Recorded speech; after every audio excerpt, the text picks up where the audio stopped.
Hey everyone, what's up? William here. I've been digging through the used Lexus market, and I stumbled onto something kind of wild. There are a few Lexus models so cheap right now, and by cheap, I mean what you get for the price, and so stupidly reliable, that even mechanics don't like seeing them roll into the shop because there's almost nothing to fix. Let's count down these 5 goats. Number 5, Lexus ES300, ES330. I started with this one because I've personally gone down the rabbit hole on it. Forums, owner reports, even talking to independent Toyota and Lexus techs. And the pattern kept repeating. These cars don't show up broken, they show up for oil changes. Under the hood, you're dealing with Toyota's 3-liter V6 in the ES300 and the 3.3-liter V6 in the ES330. Power isn't exciting, but it's smooth, quiet, and endlessly patient. Around 200 horsepower, paired with a simple automatic transmission that doesn't hunt, doesn't slam, and doesn't beg for attention. Real-world fuel economy usually lands in the low to mid-20s on the highway, which still surprises people given the age. What really stood out in my research is ownership experience. These cars age gracefully if they've been maintained even halfway decently. Interiors don't fall apart, switches keep working, and the ride stays soft without feeling loose. Mechanics consistently point out the same thing: timing belts matter. Skip that service and you're asking for trouble. Do it on schedule and the engine just keeps going. Common buyer mistake? Ignoring suspension wear. At this age, struts and bushings can be tired, but that's normal, not a deal breaker. The good news is, parts are reasonable and widely available because so much of this car is shared with Toyota platforms. Best years are right in this range, especially post-refresh models. In today's North American market, clean examples usually sit between $5,000 and $11,000, which still feels underpriced for how calm and dependable they are. This is the car for someone who wants Lexus comfort without flash, doesn't care about impressing anyone, and values peace of mind above everything else. But if this one is quiet and conservative, the next Lexus on the list is anything but subtle, and it scares mechanics for a very different reason. Number 4, Lexus LX470. This is where my research shifted from spreadsheets to disbelief. The LX470 isn't cheap because it's weak. It's cheap because most people don't understand what it actually is. This thing is a Land Cruiser in a suit, and once I realized that, everything clicked. You're looking at a 4.7-liter naturally aspirated V8 making just under 270 horsepower, paired to a heavy-duty automatic that feels like it was designed to survive bad decisions. Fuel economy is honestly bad, low teens in real driving. But nobody buys this pretending it'll be efficient. They buy it because it refuses to die. Mechanics I spoke to all said the same thing. When one comes in running rough, it's almost always neglect, not design. The engine itself is legendary. No turbos, no tricks, just thick metal and conservative tuning. Timing belt service is critical here too, but once it's done, the drivetrain becomes nearly boring in how reliable it is. Here's the catch. People miss suspension. The hydraulic height adjustable system is amazing when it works, and expensive when it doesn't. Many owners convert it to standard suspension, and that's not a red flag if it's done properly. In fact, many techs prefer it. Market prices right now usually fall between $15,000 and $22,000, for solid examples, from mid-2000s to early 2010s, which is absurd considering what these costs new.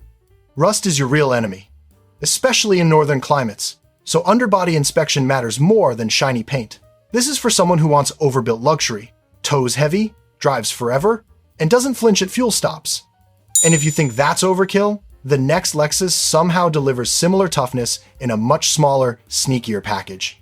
Quick pause for a second. If this is already changing how you look at the used market, tap like so YouTube knows this isn't clickbait. Subscribe if you want more breakdowns like this without the hype. And tell me in the comments what city you're watching from. Different markets tell very different stories. Number 3, Lexus GX470.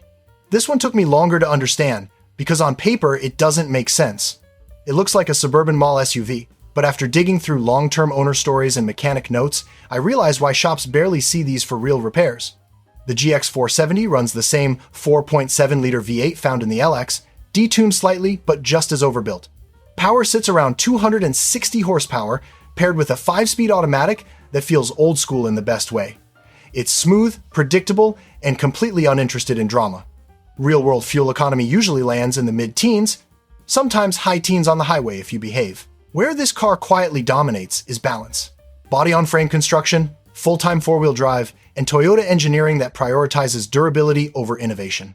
Mechanics often describe it as boring reliable, which is the highest compliment in the used market. Known issues are refreshingly simple. Timing belt service is non-negotiable, radiators can crack with age, and suspension components will wear, especially if the truck was actually used like a truck. None of that is catastrophic. None of it is unexpected. The buyer mistake I kept seeing? Ignoring underbody inspection. These were often driven in snow and salt. Rust matters more than mileage here. A clean, higher-mile GX is usually a safer bet than a rusty, low-mile one. Recommended years are 2005 through 2009. Earlier models are fine, but later years benefited from small refinements and fewer early production quirks. Market prices typically sit between $15,000 and $20,000 depending on condition, which still feels low considering how long these run. This is the perfect choice for someone who wants Land Cruiser DNA without full-size bulk. But coming up next is a Lexus that trades toughness for efficiency and everyday comfort, and somehow manages to be just as dependable. Number 2. Lexus RX350. At some point during my research, I stopped reading specs and started noticing behavior. Owners don't brag about this car. They don't post photos. They don't argue online. They just keep driving it. That's when I knew the RX350 belonged near the top of this list. This generation uses a 3.5-liter naturally aspirated V6, making roughly 270 horsepower. It's paired with a conservative automatic transmission that feels deliberately slow to react, and that's a compliment. Nothing is stressed here. No aggressive shift logic, no performance pretending. In real-world use, most owners report low 20s fuel economy combined, with highway numbers creeping a bit higher. For a luxury crossover from the late 2000s, that's solid. Mechanics tend to trust this platform because it avoids complexity. No air suspension. No fragile driveline tricks. The all-wheel drive system, when equipped, is simple and proven. What does matter is maintenance discipline. Oil changes are non-negotiable. Stretching intervals or using low-quality oil can lead to sludge issues, especially on earlier examples. Every experienced Lexus tech I came across emphasized this point. Ownership costs stay reasonable because parts availability is excellent and many components are shared across Toyota platforms. Suspension wear, wheel bearings, and brakes are normal aging items, not design flaws. Interiors hold up surprisingly well considering how many of these lived hard family lives filled with groceries, pets, and road trips. A common buyer mistake is shopping mileage instead of history. These engines don't fear mileage. A well-documented RX with 160,000 miles will often outlast a low-mile example with gaps in service records. Recommended years are 2008 through 2012, after early refinements but before added tech increased complexity. In today's North American market, prices typically fall between $7,000 and $11,000, depending on condition. This is the Lexus for someone who wants reliability without thinking about it. A car that fades into daily life and quietly does its job. And that quiet competence is exactly why so many people end up buying another one without ever planning to. And if that sounds too quiet, number 1 is where Lexus stopped trying to blend in and decided to build something legendary. Number 1, Lexus LS430. Instead of asking how fast it is or how much tech it has, I asked a better question while researching this car. What actually fails after years of ownership?